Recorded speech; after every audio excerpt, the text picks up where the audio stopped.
right, so Josh, when you say the word analytics, it can cause people to kind of shiver and shake, but I think there's a way that we can break this down to make it really accessible for the average small business owner. You want to try? Yeah, the concept of a digital footprint is very real. Every time visitors go to a website, they leave a digital footprint that conveys a lot of information that helps small businesses make marketing decisions.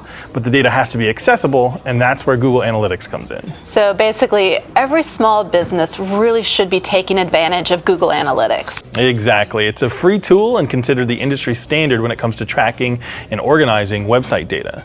Web.com websites are fully compatible with Google Analytics. We've made it as easy as possible for our customers to install it on their websites. All right, so what are some of the metrics that your average small business owner should be looking at?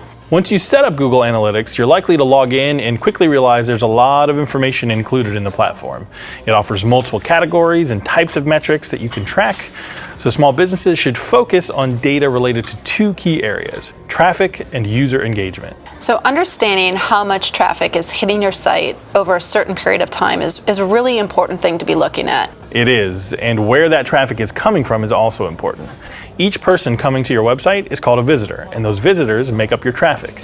The channels are particularly helpful as it tells you exactly where your visitors came from. For small businesses, this helps you figure out what marketing activities are working and which ones are not leading to traffic. That's really helpful. Thank you.